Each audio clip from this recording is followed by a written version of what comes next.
verdad es que existen tanto datos como documentos que pueden probar que mucho antes de Colón ha habido pueblos africanos que habían llegado anteriormente a América. Y no estábamos hablando solo de simples navegantes o pescadores que se perdieron o que fueron arrastrados accidentalmente por las corrientes. De lo que hablamos es de expediciones organizadas y que llevaban un rumbo y un destino concreto. Y hablamos también de pueblos y de naciones que incorporaron incluso parte del territorio americano a sus dominios en África. Yo he estado profundizando mucho en esto, pero ha sido a raíz de un comentario de un amigo del canal que me he lanzado a hacer el estudio más profundo, ¿no? Este fue un amigo llamado Mr. Card, supongo que Mr. querrá decir Mr., ¿no? Mr. Card. Y este amigo del canal me recordó la existencia de una entrevista que se le hizo a la fallecida duquesa de Medina Sidonia. Existe esa entrevista y también existe el libro escrito por la duquesa de Medina Sidonia llamado África versus América.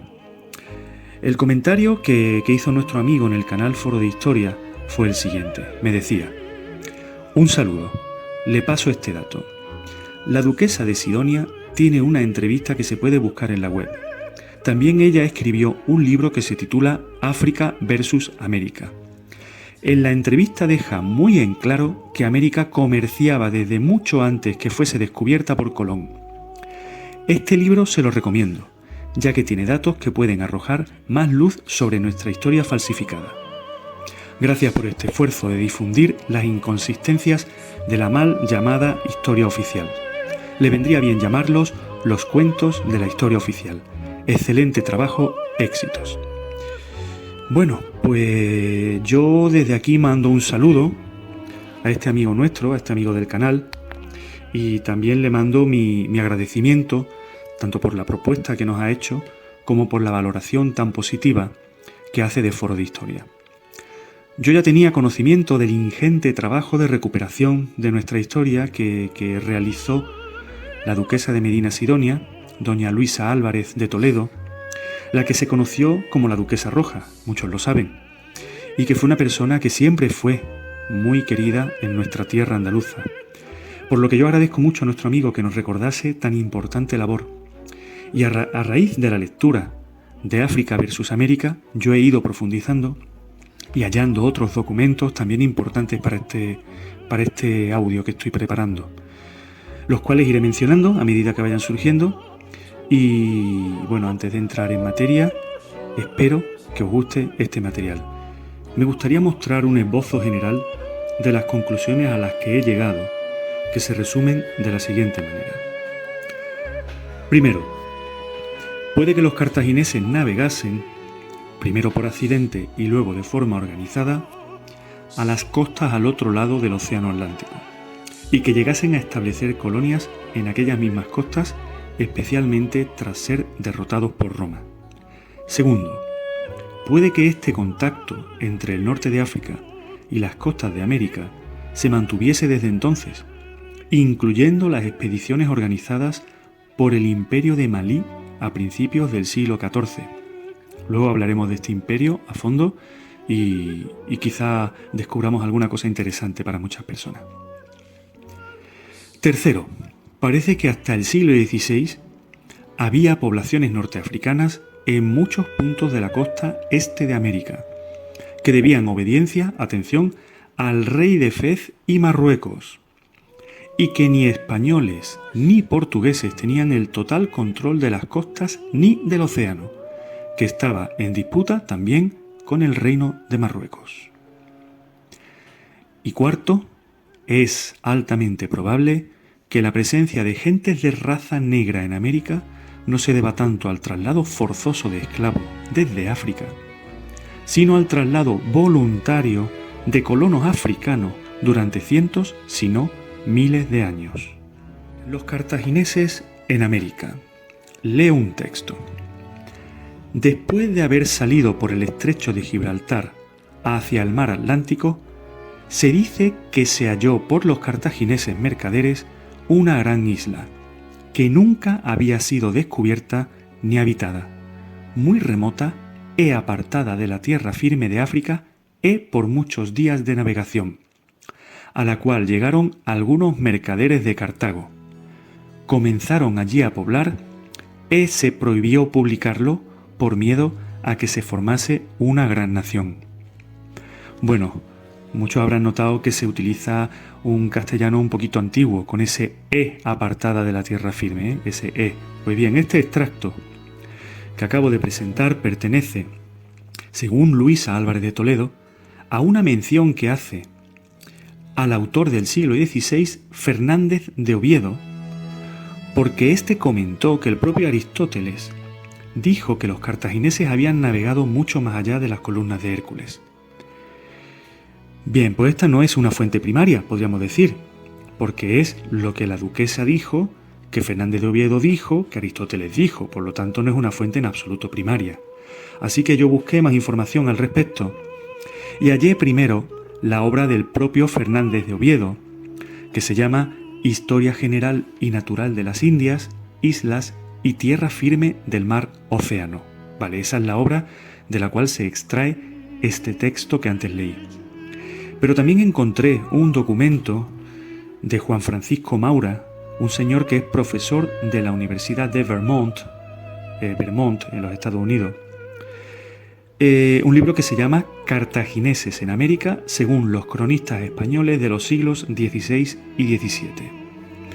Vale, pues en este documento el señor Maura cita las palabras exactas, según él, de Aristóteles, recogidas en una obra que se llama Mirabilibus Auscultationibus, en la que se recogen algunas de las declaraciones atribuidas al griego, a Aristóteles. Y el extracto dice lo siguiente: en el mar, fuera de las columnas de Heracles, dicen que los cartagineses encontraron una isla desierta, que tenía bosques de todas clases y ríos navegables, notables por todas las otras clases de frutos, y a pocos días de viaje. Como los cartagineses la frecuentaban mucho por su prosperidad, y aún allí vivían algunos, el jefe de los cartagineses anunció que castigarían con la muerte a cualquiera que se propusiera navegar allí, y que mataran a todos los habitantes, para que no contaran la historia, y que una multitud no acudiera a la isla y se apoderara de ella y quitara la prosperidad a los cartagineses. Vale, de este texto que acabo de leer se puede deducir que la isla mencionada no puede ser alguna de las Canarias, ni las Azores, ni Cabo Verde. Pues entonces se hablaría de islas, no de isla, o de archipiélago. Y ninguno de los archipiélagos que acabo de mencionar cuenta con ríos navegables. La isla de Madeira, que está aislada, no cumple tampoco las características. Bueno, no está del todo aislada, hay 2 o 3 islotes cercanos, pero no tienen la característica de ser islas, son más bien islotes, ¿no? Vale, pero en este mismo documento del profesor Maura encontré una cita en latín, la cual no voy a leer en latín, pero que sí voy a leer traducida. La cita pertenece al libro escrito por el teólogo e historiador Tomás de Maluenda, el libro llamado De Anticristo Libri Undecim, publicado en 1603. A ver, el libro se llama De Anticristo Libri Undecim, pero no es ningún libro de, digamos, de magia negra ni de satanismo, es un libro más bien histórico. Bueno, la cita, como os digo, la encontré en latín, pero yo mismo he hecho la traducción y se puede leer de la siguiente manera. No se equivocan quienes piensan que la tierra o las islas por donde navegaron los cartagineses fuese América o Brasil o la isla de Santo Domingo o Cuba o alguna parte del continente del Nuevo Mundo. Sigo leyendo. En aquel tiempo, a saber, en el año 356 desde la fundación de Roma, un número de cartagineses, algunos pagando a la flota de Hispania, fueron llevados por la fuerza de los vientos o emulando a Hannón, pasando directamente al oeste y al sur. Después de muchos días de navegación, vencidos por las olas del océano, una isla fue avistada, una vez ascendida a la cual encontraron una llanura. Vale. Este es el texto que está extraído, como digo, del libro de Tomás de Maluenda, publicado en 1603. Vale. Primero tengamos en cuenta que los romanos contaban su tiempo ab urbe condita, quiere decir, desde la fundación de Roma. Y que si Roma fue fundada en el 753 a.C., el año 356 de los romanos corresponde a nuestro año 399 a.C., ¿vale? Que sería el año en el que, según este texto, habrían llegado de forma, digamos, accidental los cartagineses a aquellas tierras, ¿no? Vale. Luego el historiador siciliano del siglo I a.C., Diodoro Sículo, en su obra Biblioteca Histórica, escribió lo siguiente: los fenicios exploraron las costas citas más allá de las columnas, navegando a lo largo de las costas de Libia. Fueron arrastrados por los vientos hasta parajes de larga navegación en el océano. Cuando muchos días después cesó la tormenta, arribaron a la isla mencionada, cuya felicidad y naturaleza reconocieron, comunicando la noticia a todos.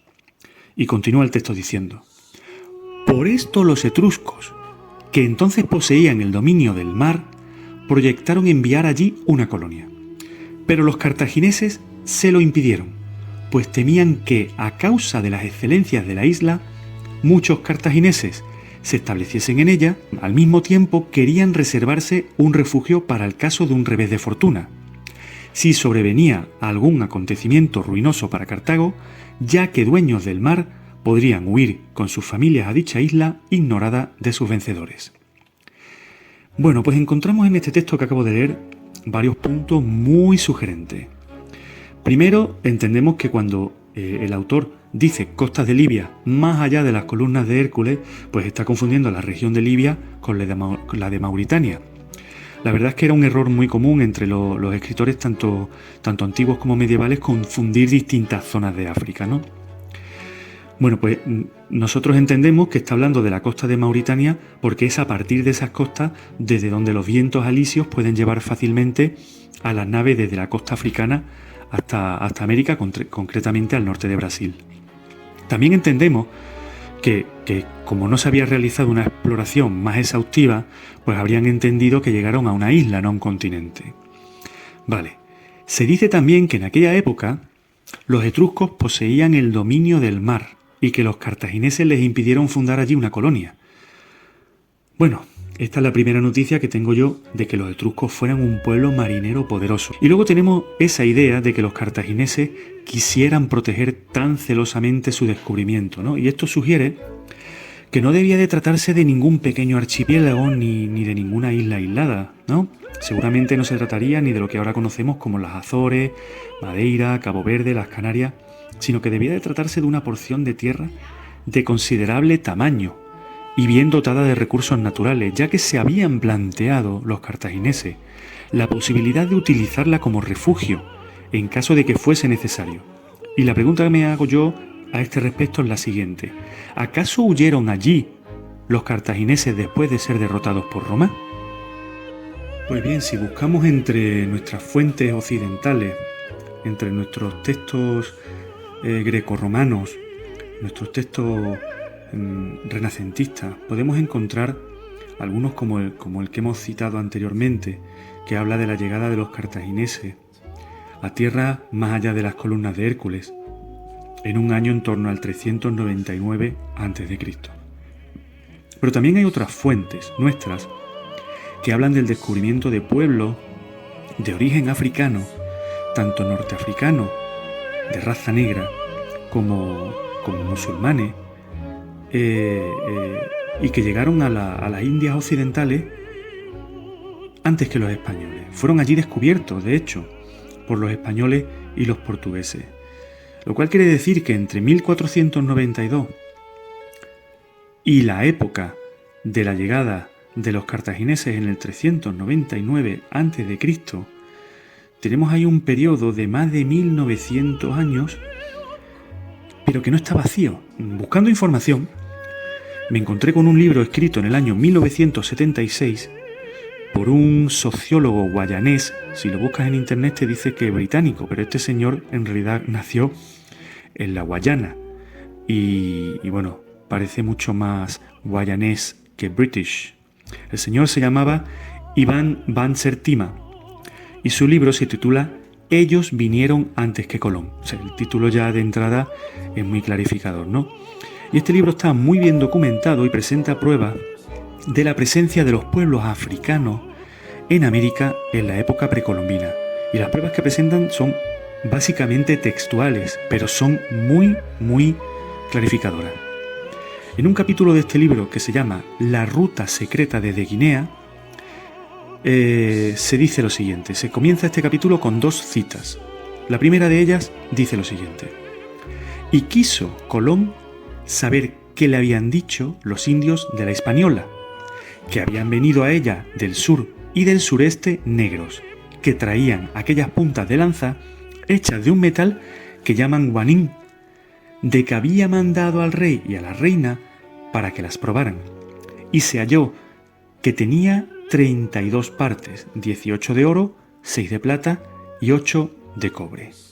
Vale, este texto que acabo de leer está extraído de una raccolta colombina, que son una serie de textos escritos en italiano que hacen una crónica, ¿no?, de los hechos del descubrimiento, siempre descubrimiento entre comillas, y bueno, está escrito en un lenguaje en el cual la línea textual no es fácil de seguir, por lo cual yo voy a hacer unas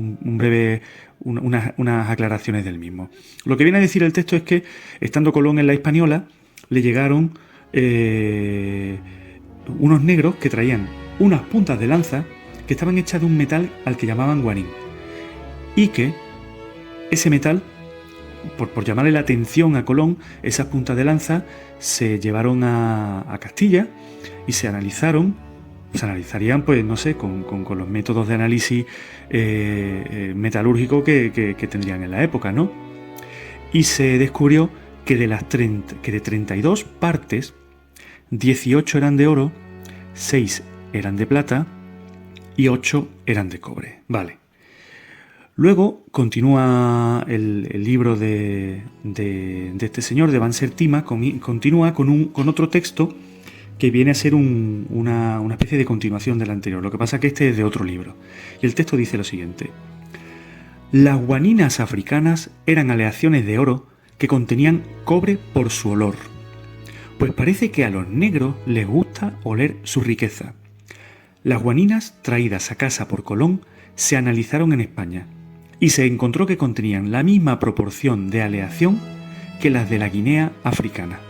Bien, este texto es un extracto que pertenece a un libro que se llama Amerigo Vespucci, piloto mayor, escrito por Frederick Julius Paul, que también había defendido la tesis de la colonización vikinga de la costa este de Norteamérica. Y como ya sabemos todos, esta tesis ha tenido muy buena acogida, pero claro, es que estamos hablando de vikingos, estamos hablando, vamos a ser claros, de blancos europeos que colonizaron América. Sin embargo, cuando hablamos de negros africanos, parece ser que la cosa ya no es tan fácil de aceptar, ¿no? Por esta cosa eurocentrista que tenemos, ¿no? Y por este sesgo cultural que parece que nos hace a todos entender que si algo no lo han encontrado los blancos europeos, pues nadie lo puede haber encontrado, ¿no? Bueno, continúa el libro de Van Sertima, y en este libro se afirma lo siguiente en relación a la entrevista que mantuvo Colón con el rey Juan II de Portugal, nada más llegar de su primer viaje.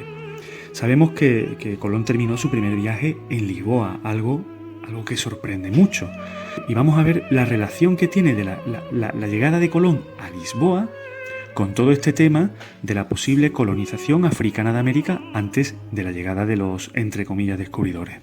El texto dice lo siguiente: más allá de ellos, más allá de la tierra firme de Asia, si en verdad era cierto que Colón se había topado con Asia, como afirmaba, por el oeste, hacia el sur y el sureste se extendía otro mundo. El rey, el texto se refiere al rey de Portugal, claro, estaba seguro de esto. Los africanos, dijo, habían viajado a ese mundo. Se podía encontrar justo debajo de la línea equinoccial, aproximadamente en el mismo paralelo que las latitudes de su dominio en Guinea.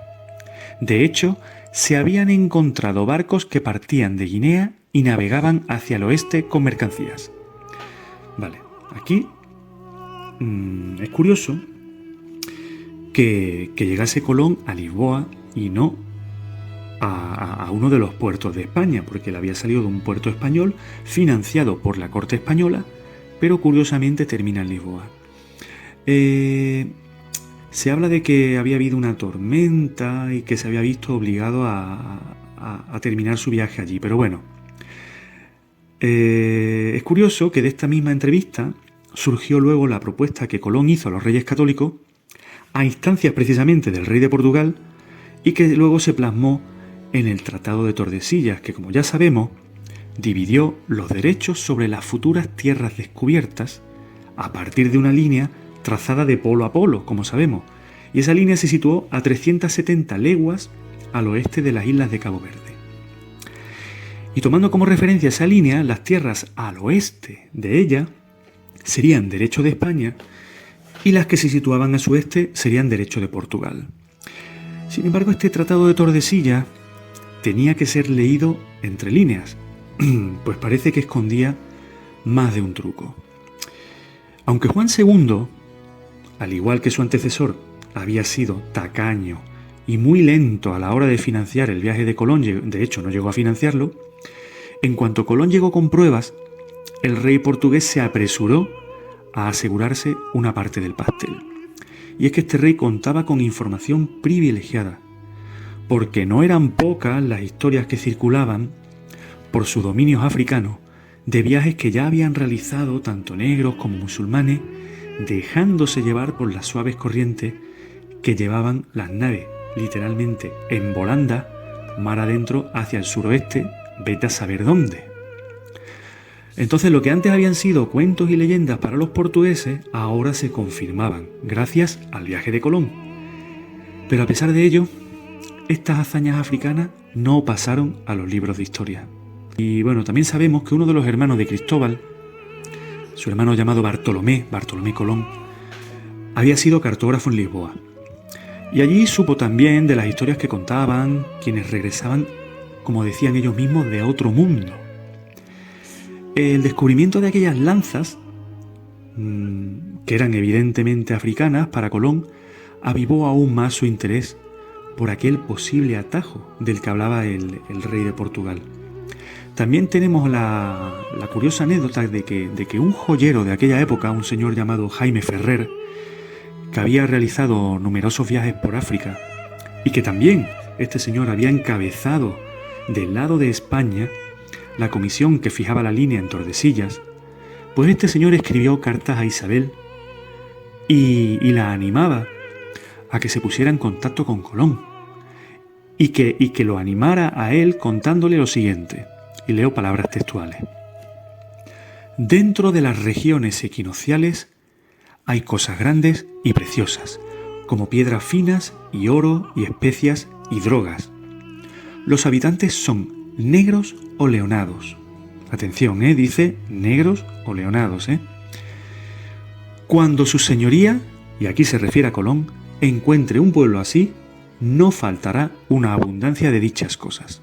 Bueno, lo que viene a decir este señor es que le dice a la reina de España que anime a Colón a realizar su viaje, porque allí donde vaya se va a encontrar con piedras finas, oro, especias y drogas. Bueno, por drogas entiendo, no sé, medicinas, ¿no? Y que los habitantes serán negros o leonados. El descubrimiento de esta ruta por Guinea, como decía el rey de Portugal, debe de ser la razón por la que el tercer viaje de Colón tomó 2 rutas a la vez.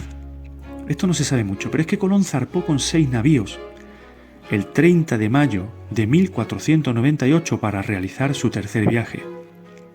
De estos 6 navíos, ordenó a 3 que se dirigieran directamente a la Española, mientras él, con los 3 navíos restantes, tomó la ruta del suroeste, ruta que por fin le llevó a la costa continental, aunque Colón, por alguna razón extraña, no quiso desembarcar allí. Bueno, en este mismo viaje, dice Colón que unos indígenas le mostraron unos pañuelos de algodón que estaban trabajados de forma simétrica y trabajados en colores como los que se hacían en Guinea, ¿no? Y en Sierra Leona. Y según el mismo Colón, no solo eran iguales a los pañuelos africanos en el estilo y en el color, sino que también cumplían la misma función. Los de Colón no fueron los únicos encuentros con descendientes de africanos en América. En el año 1513, Núñez de Balboa, que como sabemos es el que, entre comillas, descubrió el Mar del Sur, luego llamado Pacífico, pues Núñez de Balboa llegó a un poblado cerca de Darién, donde los indios estaban reteniendo a unos prisioneros de guerra, que eran, según las propias palabras de Núñez de Balboa, clara e inconfundiblemente africanos. Y estamos hablando del año 1513, ¿eh? Bueno, pues Núñez de Balboa los describió como hombres negros, altos y de porte militar, es decir, que eran guerreros. Y según los indios que los tenían retenidos, estos negros estaban constantemente en guerra con ellos. Según un cronista llamado Pedro Mártir, que era uno de los cronistas de India, uno de los primeros, se pensaba que había piratas negros que naufragaron y se establecieron por aquella zona. Bueno, las crónicas de este tipo son cientos. Lo que pasa es que encontrarlas es un trabajo arduo y hay que leer mucho y a veces incluso traducir del latín, porque todavía en aquella época estaba muy extendida la costumbre de escribir las cosas en latín. Pero bueno, es un trabajo que merece la pena realizar. También hay muchos textos escritos en inglés. Ahí tenemos que sacudirnos muchos prejuicios, porque si nos dejamos llevar por esta idea de que todo lo que se escriba en inglés va a ser leyenda negra, pues entonces no vamos a leer nada, ¿no? Pues muy curioso, porque hay muchos textos escritos en inglés que también hablan de la presencia de grandes contingentes negros, no solamente en el Caribe, sino también en la zona de Norteamérica. Esto, ya os digo, es digno de estudio y vamos a seguir estudiándolo y profundizando en ello. Bueno, no es extraño que las mayores densidades de población negra en todo el continente americano, es decir, tanto entre Norteamérica, Centroamérica, todas las islas del Caribe y las Antillas y Sudamérica, se concentran principalmente en esas zonas, en el Caribe y las Antillas, en la costa norte de Sudamérica, etc., que son las áreas precisamente a las que las corrientes dirigen los barcos desde la costa atlántica africana. Y aún hoy en día, esas son las zonas donde existen las mayores densidades de población negra en toda América. Pues vamos a hablar ahora de un gran imperio africano. Vamos a hablar del enorme poder de los reyes de este imperio y vamos a hablar también de una aventura que dejó profundas huellas en la cultura americana. El imperio de Malí duró 400 años. Entre el 1240 y el 1645 más o menos de nuestro conteo del tiempo. Y este imperio fue el más grande visto hasta aquella época en toda África. Y hoy en día es muy conocido el mayor y el más importante de los reyes que tuvo este imperio de Malí, el Mansa Musa, que fue tan poderoso y tan rico que cuando visitó el Cairo, camino de la Meca, en el año 1324, regaló tanto oro, incluso por las calles del Cairo, que el precio del oro se desplomó un 20%. El imperio de Malí era un lugar avanzado, era un lugar culto y era un lugar refinado. Tras su viaje a la Meca, Mansa llevó de vuelta a su tierra arquitectos, eruditos y una gran cantidad de libros. Y gracias a todo ello, se construyeron mezquitas, escuelas y universidades en las que se estudiaba la historia, la geografía, la astronomía y la medicina. Y además se crearon bibliotecas con decenas de miles de libros y de manuscritos, muchos de los cuales sobreviven incluso hoy en día. Mansa Musa llegó al poder gracias a la aventura de su predecesor, Abubakari II, que le dejó al mando mientras él realizaba su viaje al oeste. Y vamos a conocer ahora la peripecia de este hombre, de Abubakari. La peripecia de Abu Bakari la conocemos pues a través de un historiador contemporáneo de Mansa Musa, un sirio llamado Al-Umari, que en el año 1342 recogió las propias palabras del Mansa Musa. Las palabras de Al-Umari, cuando las recogió hablando de Mansa Musa, son las siguientes. Dice Al-Umari: le pregunté al sultán Musa cómo se había convertido en sultán. Él contestó: el rey que me precedió no creía que fuera imposible alcanzar el límite extremo del mar circundante. Equipó 200 barcos llenos de hombres y el mismo número repleto de oro, agua y víveres, suficientes para varios años. A ver, vamos a parar un momentito aquí. Fijaros, 200 barcos llenos de hombres y el mismo número repletos, atención, de oro, agua y víveres para varios años. Bueno, eso es preparar una expedición a un sitio al que sabes que vas. Esto no es aventurarse ahí a ver a dónde llegamos, ¿no? Continúo leyendo. Ordenó al almirante que no volviera hasta haber alcanzado el extremo del océano, o si se agotaban las provisiones y el agua. Su ausencia duró un largo periodo, y al fin solo un barco regresó. Interrogamos al capitán sobre sus aventuras. Vale, paro aquí. Entonces, de toda aquella expedición, solo volvió un barco. Yo tengo la impresión de que el barco que volvió era el barco de comunicación, el barco correo, quiero decir, y que todos los demás se quedaron allí. Bueno, pues cuando le preguntaron, y esto es lo que dice Al-Umari, ¿qué le dijo Mansa Musa? Pues cuando llegó, interrogaron al capitán de este barco y dijo lo siguiente. Dijo: vimos en mitad del océano como si un gran río estuviera fluyendo violentamente. Mi barco era el último, otros iban delante. Se sumergían en el remolino y no volvían a salir a flote. Navegué hacia atrás para escapar a esa corriente. Bueno, esto es lo que cuenta este capitán de este único barco que regresa. ¿Qué pasó? Pues que se formó un remolino, que los arrastró a los otros, que su barco era el único que consiguió no ser engullido por aquel remolino y que volvió y pudo contar esto. Vale, y continúa Al-Umari de la siguiente manera. Pero el sultán no podía creerle. Ordenó equipar 1000 barcos para él y sus hombres, y 1000 más para agua y víveres. Me concedió a mí la regencia, es decir, hizo regente al Mansa Musa, durante su ausencia, y partió con sus hombres hacia el océano, para nunca volver a dar señales de vida. Bueno, hasta ahí el texto de Al-Umari. Entonces tenemos un señor, uno de los Mansa, uno de los reyes del imperio de Malí, llamado Abu Bakari II, que quiere realizar una expedición. Y bueno, primero manda 200 barcos, y de los cuales solamente vuelve uno, pues que cuenta que los demás barcos fueron engullidos por un remolino. Bueno, no mandó 200, mandó 400, porque 200 iban cargados de hombres y otros 200 llenos de oro, agua, víveres, etc. Vale. Bueno, y como no quedó contento con lo que le contó este capitán, pues lógicamente, y digo lógicamente de forma irónica, pues como no quedó contento, pues si antes equipó 400, ahora equipa 1000 barcos para hombres y otros 1000 para agua y víveres. Esto no suena muy lógico, pero bueno, continuemos. Y los equipa, y además se va él también en la expedición y deja a su sucesor, Mansa Musa, lo deja como regente del reino hasta que él vuelva. Bueno, antes que nada tenemos que tener en cuenta que quien ha escrito esto, Al-Umari, era un historiador sirio que es considerado fuente primaria, atención, del imperio de Malí. Fuente primaria porque es que se entrevistó directamente con Mansa Musa, que le trasladó esto.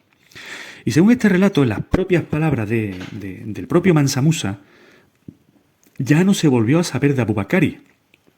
O quizá esa era la idea que querían transmitir, porque es bastante sospechoso que a partir de aquella época comenzó la edad de oro del imperio de Malí, precisamente con Mansa Musa. Un imperio que está precisamente situado en una posición muy, muy, muy estratégica entre las corrientes atlánticas y las rutas de caravanas hacia Oriente.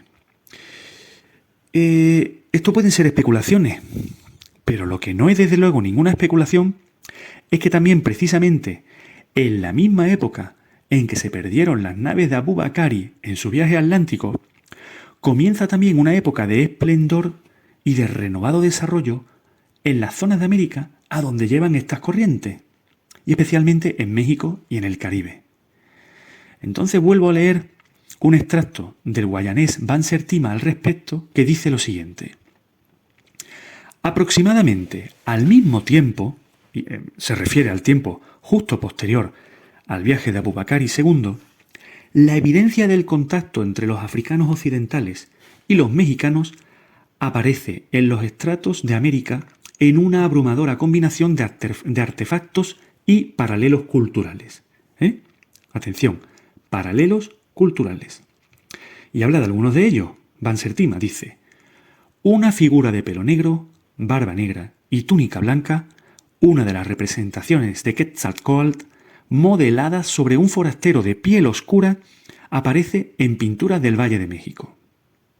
Mientras que los aztecas comienzan a adorar a una figura negroide confundida con su dios Tezcatlipoca, porque tenía el color ceremonial adecuado. Entonces está mencionando Vansertima que justo en aquella época comienzan a adorarse en México una serie de dioses negros. Continúo con el texto de Vansertima. Los esqueletos negroides se encuentran en este estrato de tiempo en el Caribe. En las tradiciones peruanas se registra un relato notable de cómo hombres negros venidos del este habían logrado penetrar la cordillera de los Andes. Y continúo con el texto de Vansertima. Las terracotas negroides están dispersas en varios periodos y atestiguan, junto con otras evidencias, que este fue solo uno de varios contactos entre los dos continentes. Pues bien, aquí Vansertima está hablando de un intercambio cultural que parece apuntar a que quizás las naves de Abu Bakari no se perdieron, sino que sabían perfectamente a dónde iban. Porque yo me pregunto, ¿qué sentido tendría entonces preparar dos expediciones tan grandes sin haber realizado una exploración previa? Y sin saber siquiera, si se iba a regresar, o lo que aún es peor, sin saber siquiera si se iba a llegar a algún sitio. Ya hemos dicho antes, 400 naves al principio y 2000 luego. Bueno, eso es una señora expedición. Eso es casi una expedición de conquista, digamos, ¿no? Bueno, pues mi hipótesis es que Abu Bakari sabía perfectamente a dónde iba. Y que Mansa Musa se quedó en Mali para proteger. Y ahora recordemos, como ya habían hecho anteriormente los cartagineses, aquella ruta que tan ricos y prósperos les estaban haciendo. Y por eso, cuando Mansa Musa se entrevistó con aquel historiador sirio, con Al-Umari, le contó el relato de las naves desaparecidas, porque lo que quería, como anteriormente habían hecho los cartagineses, era proteger sus rutas y la fuente de sus riquezas.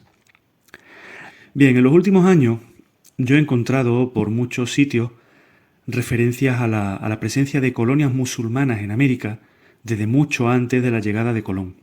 Esto es algo que a mucha gente le impacta y que no lo entienden, incluso se afirma que el reino de Marruecos se extendía a ambos lados del Atlántico.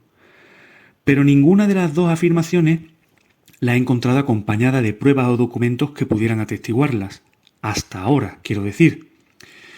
Vale, yo soy una persona que creo que goza del privilegio de no tener ningún tipo de prejuicio, ni en lo nacional, ni en lo racial. Y yo me sentí atraído por la idea esta, sobre todo porque encajaba perfectamente con las otras informaciones que habían llegado a mí, y especialmente las que se refieren a la presencia del hombre negro en América antes de 1492. Así que bueno, me metí a leer, a investigar, y vamos a ir viendo parte de lo que encontré. No lo voy a poder mostrar todo porque hay informaciones que todavía las estoy cotejando, las estoy contrastando, pero voy a hacer una especie como de bosquejo, de presentación inicial, que tengo la intención de hacer mucho más extensa en otro documento, en otro audio. Así que vamos a ello. Al comienzo de este audio hice referencia a la obra África versus América de Luisa Álvarez de Toledo. Un libro que está plagado de referencias a la época descubridora y en el cual podemos encontrar muchas claves de cómo pudieron haber sido las cosas realmente en aquella época. En el prólogo de esta obra, que es de Hashim Ibrahim Cabrera, podemos encontrar la siguiente referencia. Leo.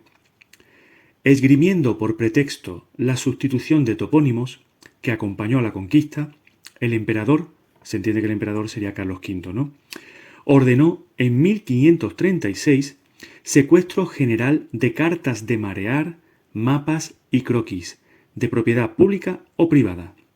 Encargada la limpia, al oidor Juan Suárez de Carvajal, formó equipo de astrónomos, cosmógrafos y geógrafos eminentes para llenar el vacío componiendo padrón o mapamundi actualizado. Bien, pues lo vemos claro. Se ordenó por parte del emperador secuestro general de cartas de marear, mapas y croquis. Bueno, las cartas de marear son los mapas que se utilizaban pues para hacer la navegación en aquella época. ¿Por qué? Pues para sustituir los topónimos. Fijaros qué cosa más curiosa, para sustituir los topónimos. ¿Qué topónimos se querían sustituir? Aquí estamos viendo claramente por parte del emperador una intención de manipulación histórica, de manipulación del presente para controlar el pasado y el futuro. Es algo que es evidente, ¿no? Se sabe que de la quema se salvó la carta de Juan de la Cosa, que era del año 1500, pues debió de salvarse pues porque cumplía con los estándares que se pretendían establecer en la época, ¿no? Bueno, pues lo más seguro es que el emperador lo que quisiera ocultar era algo que en aquella época debía de ser vox populi. Pues parece ser que se tenían conocimiento de los viajes de los musulmanes, especialmente del reino de Marruecos, más allá, seguramente, a tierras americanas. De hecho, hay un acontecimiento muy curioso. Se sabe que una vez que se conquistó Ceuta, se solicitó cruzada en Fez, y que fue concedida y que se descubrió Madeira en esa cruzada. Al descubrirse y conquistarse Madeira por los portugueses, se produjo un empobrecimiento del reino de Granada. Y es curioso, ¿por qué? ¿Por qué debía de empobrecerse el reino de Granada al descubrirse Madeira? Bueno, pues porque seguramente había algún tipo de contacto y Madeira debía de ser un punto de abastecimiento importante en esa ruta que seguramente tenían los reinos musulmanes. Volvemos en este sentido a Colón para citar que antes de emprender su cuarto viaje, hizo demanda, que se refleja en reales instrucciones. Las reales instrucciones eran las órdenes que se daban antes de hacer los viajes, de 14 de febrero de 1502, que dice lo siguiente: a lo que decís que queréis llevar uno o dos que sepan arábigo. Fijaos, arábigo. ¿Por qué quiere llevar nadie a América que sepa hablar arábigo? Y sigue diciendo: y nos place de ello con tal que por ello no os detengáis. Fijaos lo que quiere decir. Que necesitan a alguien que sepa arábigo para no tener que pararse. Es decir, que hay que hablar árabe. ¿Acaso en América? Pues eso es lo que están diciendo claramente. Según Fernández de Oviedo, al que ya habíamos mencionado anteriormente, este hombre, Fernández de Oviedo, había sido gobernador en Castilla de Oro a principios del siglo XVI. Y según este Fernández de Oviedo, bueno, Castilla de Oro era territorio en América, territorio de Castilla en América, antes de que le llamasen Nueva España. Bueno, pues según él, los naturales de aquella zona llamaban al cacique, le llamaban Kebí, que en árabe quiere decir grande. Ya conocemos la palabra kabir, Kebí, fijaos. Según este, rezaban en mezquitas. Y los cronistas de tierra firme usan el término sheque en lugar de cacique. Y continúa diciendo que Juan Castellanos en Venezuela tuvo que pelear con seguidores de la secta de Mahoma. Fijaros en las implicaciones de esto. Estamos trayendo a colación textos de la época del descubrimiento que están hablando de encuentro con gente negra, africana. Pero lo que es más difícil de entender para mucha gente, es decir, si para muchos sería difícil entender en sus estrechas molleras que hubiera negros en América antes de llegar los españoles, lo que sería más difícil de entender para muchos es que no solamente hubiera negros, sino que también había musulmanes, es decir, que las gentes del reino de Marruecos, de Fez, etcétera, estaban ya allí cuando llegaron los españoles, ¿no? Bueno, pues esto lo estamos viendo en textos de la época y en crónicas de los descubrimientos, ¿eh? De hecho, se sigue diciendo lo siguiente: de no haber población musulmana en Indias, Carlos V se hubiese ahorrado la provisión de 1540, prohibiendo hacer cautivos a los mahometanos naturales que hubiesen dado vasallaje a las coronas de Castilla o Portugal, reservando la esclavitud a los que hiciesen proselitismo, desobedeciesen o fuesen vasallos del sharife.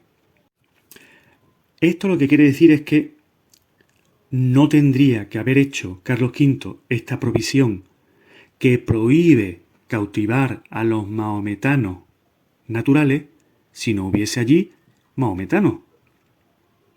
Es de una lógica aplastante.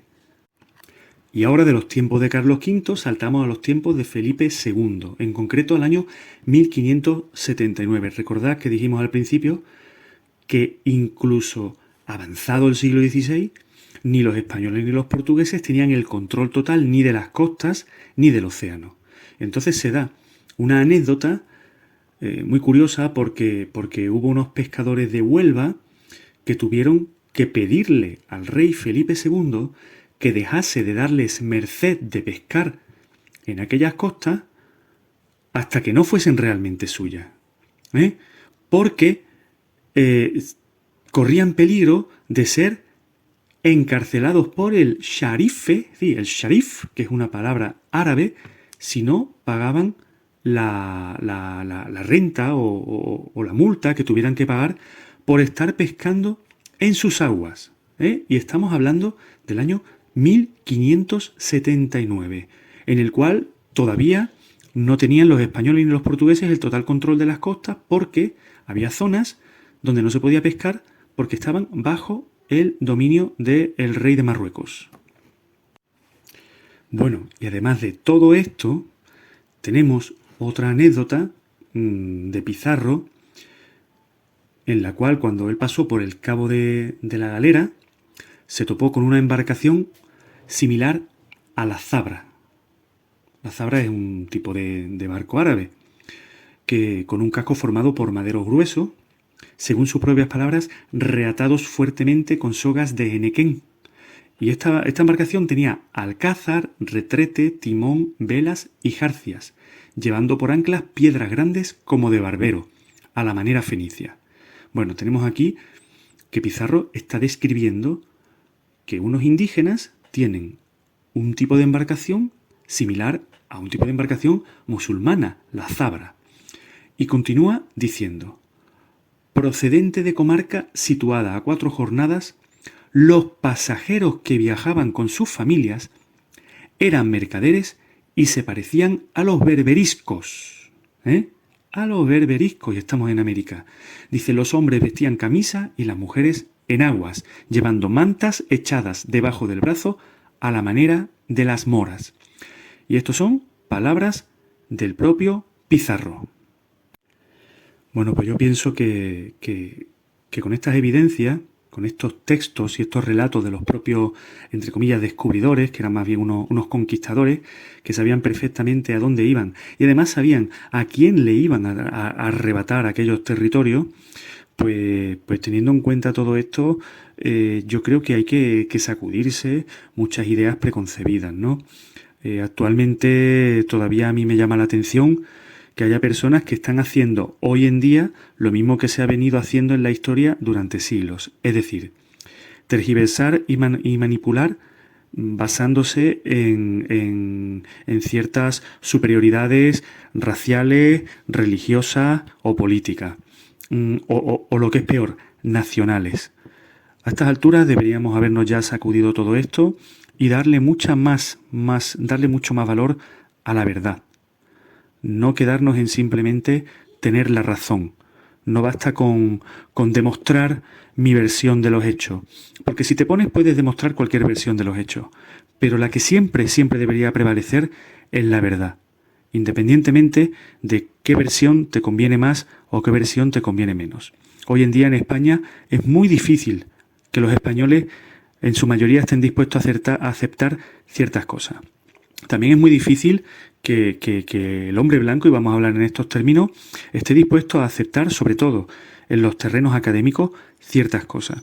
Es muy fácil aceptar que los vikingos llegaron por el norte de América, a Vinlandia, y hubieran colonizado aquella costa de Norteamérica. Pero no es tan fácil admitir que los negros de Malí hubieran colonizado Centroamérica y el Caribe. Y más difícil aún es para muchas personas admitir que el reino de Marruecos pudo haber tenido territorios allende los mares. Con esto quiero concluir esta exposición y con esta idea quiero dejar muy claro cuál es mi postura al respecto. Mi postura no está del lado de nadie, mi postura está del lado de la verdad. No tengo la verdad absoluta, pero cada día intento acercarme un poquito más a ella. Muchas gracias.